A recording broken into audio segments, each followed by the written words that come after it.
put Connecticut in the group of science deniers when it comes to not knowing the obvious differences between boys and girls. This past month, Connecticut held its track championships, and 2 boys finished first and second in the girls' 55-meter dash.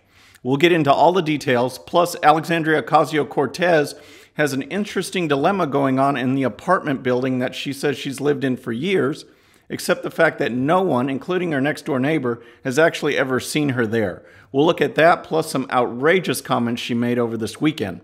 I'm Bobby Eberle. This is a 13-minute news hour. And God bless the United States of America.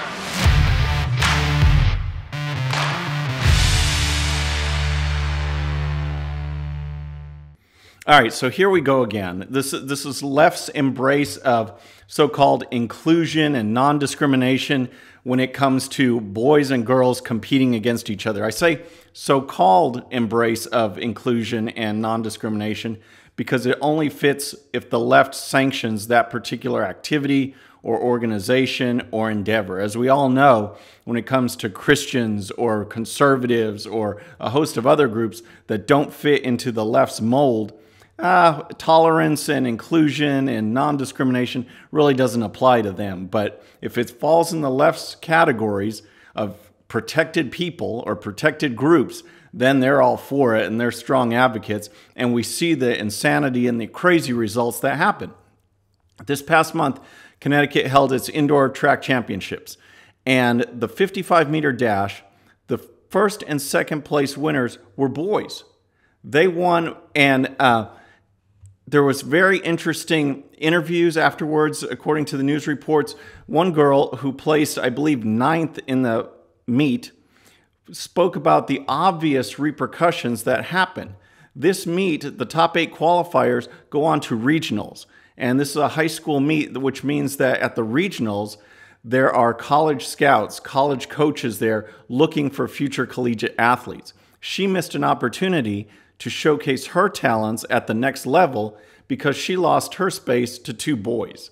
So in the world of women's athletics, how is that even fair? How can anyone say that's fair?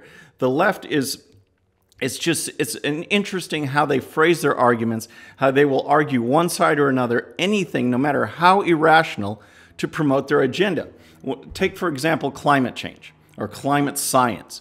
You know, they will go over the data and they'll say it's settled science. Now, there's so much research out there. You can see over the millennium, temperatures have gone up, gone down. You know, it's different cycles. We've had ice ages, we've had thawing.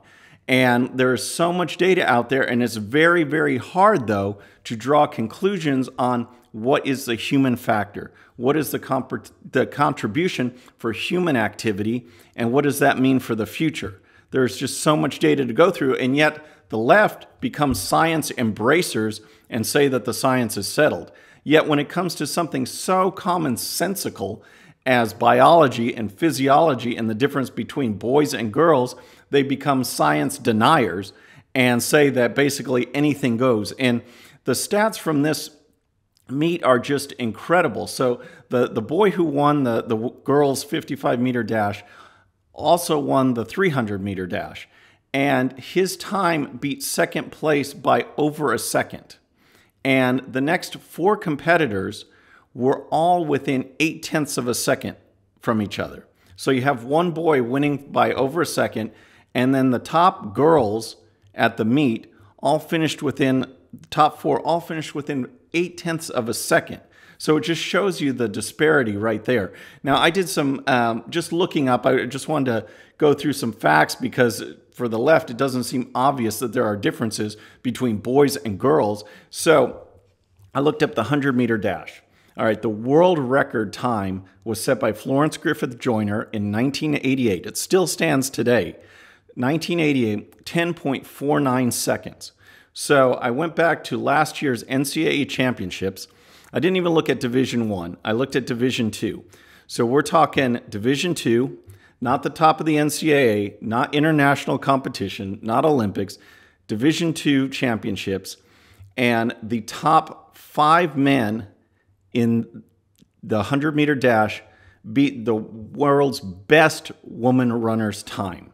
She would have finished 6th, at the Division II NCAA 100-meter dash track meet championships.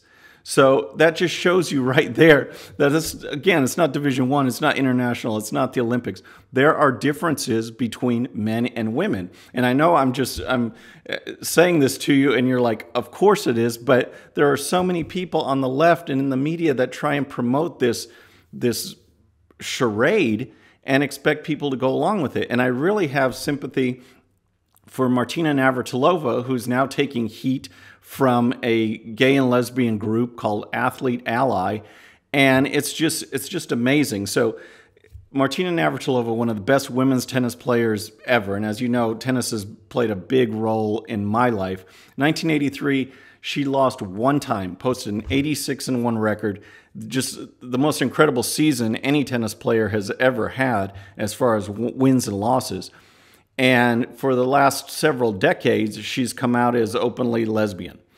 And, you know, she's no friend of the right. She bashes Trump all the time. She's left on all positions. But when you take it as what she has done for the gay and lesbian community, she has been one of their strongest allies. And but she's recently come out and said that it's absolutely ridiculous for men and women to be competing against each other. When you have differences in speed and strength and stamina, power, it just makes absolutely no sense. So she wrote this article that pointed out the obvious, and all of a sudden it's listed as controversial. So this organization, Athlete Ally, that is going after Martina Navratilova, that's severing their ties with her. Here's their mission statement. This is what they say they're all about. Athlete Ally believes that everyone should have equal access, opportunity, and experience in sports, regardless of your sexual orientation, gender identity, or gender expression. Our mission is to end the rampant homophobia and transphobia in sport and to activate the athletic community to exercise their leadership to champion the LGBTQ equality. So, you know, so why is she on the outs with these people? It's because she pointed out the obvious, that there are differences between men and women. Here's what Martina Navratilova wrote in a recent article that generated all the firestorm. She said, "It's insane and it's cheating. I'm happy to address a transgender woman in whatever form she prefers, but I would not be happy to compete against her. It would not be fair." So that was the big controversy. And here's what Athlete Ally wrote in response to Martina's comments. It said, Martina Navratilova's recent comments on trans athletes are transphobic, based on false understanding of science and data, and perpetuate dangerous myths that lead to ongoing targeting of trans people through discriminatory laws, hateful stereotypes, and disproportionate violence. All right. So right there, again, they are the science deniers when it comes to this kind of thing, when they don't acknowledge the obvious differences between men and women. And they go on, they say this, they say, first of all, trans women are women, period. There is no evidence at all that average trans woman is any bigger, stronger, faster than the average cisgender woman. Well, I hate to tell it to them, but the average man is bigger, stronger, taller than the average woman. That's just a fact. That is just science. And when you put athletes at a very high level, men versus women, in particular sports, the men are going to win. And the facts just state it. And for Martina, who has been such a strong advocate of the gay and lesbian community, to be on the outs because of something like just this shows how ridiculous their agenda has become. When common sense and biology and physiology no longer count, they're just ignored because that goes counter to the agenda. It just shows you the direction that the left is going, and it's absolutely outrageous. So next, I want to talk about something else that's outrageous, because I've just learned some new comments that happened over the weekend with Alexandria Ocasio-Cortez. First of all, she says she's lived in this Bronx apartment. It's been on her voter registration since 2012. But there's just there's very interesting element to this, because the New York Post did some investigating, and no one in her complex or apartment building has seen her or has ever seen her, basically. She was speaking at a conference for Girls Who Code this weekend, And here's what she had to say. I still live in my same building in the Bronx that I've always lived in. And so I walk in and I see my neighbors, and I see my neighbors, everything from seniors to newborns. All right. So as you know, U.S. congressmen, men or women, have to have residence in the districts that they represent. And so it's that right there means it's a big deal. But as the New York Post investigated, they interviewed some folks, and here's part of their report. Say her apartment's next door neighbor said she has never seen Ocasio-Cortez. Another neighbor, who has lived down the hall from the congresswoman's apartment for the last 40 years, said he'd never seen her or her boyfriend, Riley Roberts, who has claimed the address as his own since last spring. I would have remembered, said the neighbor, when shown a photograph of Ocasio-Cortez. So the digging just doesn't add up to a place that she's supposed to be, that's supposed to be her residence. And so over the weekend, I believe Saturday night, the New York Post went to ask her about it. That they already contacted her staff, and they asked her, why don't people, where do you live? If the people that live right next door to you don't even know you. So she told the reporter to hold on while she takes a quick picture. So he waited, and 20 minutes later, they see her ducking out the door into a SUV that drove her off. Wouldn't answer the questions. So finally, after the New York Post story, they put out, her spokesman put out a report that says, hey, they recently moved a couple weeks ago. They're still in the neighborhood, but they're in a different building. So let's listen again to what she had said to the girls who code. I still live in my same building in the Bronx that I've always lived in. And so I walk in and I see my neighbors, and I see my neighbors, everything from seniors to newborns.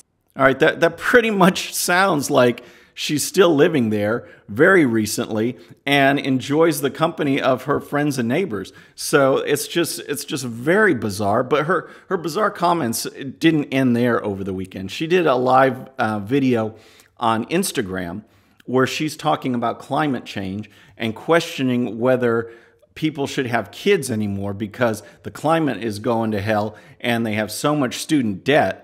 So I guess, it's not worth living your life if you have college loans. I mean, never thought about maybe, working part-time so you don't carry as much student debt. No one says you have to graduate in 4 years.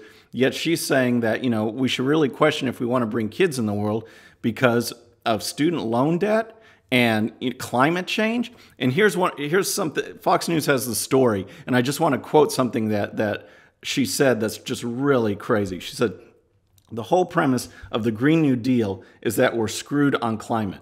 I'm sorry to break it to you. When it comes to climate in particular, we're actually screwed. This is a global threat to the planet. She added, at this point, we don't even have to prove it. She said, just walk outside in the winter in a lot of places and it's either way worse than you're used to or way warmer than you're used to. So when you don't have to rely on science, when just the change is enough, it can be worse, it could be better, hotter, colder. It all fits their narrative. So it's just absolutely crazy. But I want to wrap up with one little thing. It's usually, it's Movie Monday, and I usually go into a movie review. But in the movie-related theme, I want to say a special shout-out to my friends Ed and Sally Rebinar, who are neighbors here in my neighborhood. Ed basically has no redeeming qualities, but Sally, her brother Jay Hart, just brought home an Oscar this weekend. It was his third nomination, and he won it at the Academy Awards for Best Production Design for Black Panther. That's Jay Hart, who won for Black Panther Production Design, brings home his first Academy Award. So congratulations to him, Sally, and even Ed. So that's the story. That's the show for today. Please subscribe. Please tell your friends about it. I'm Bobby Eberle. This is a 13-minute news hour.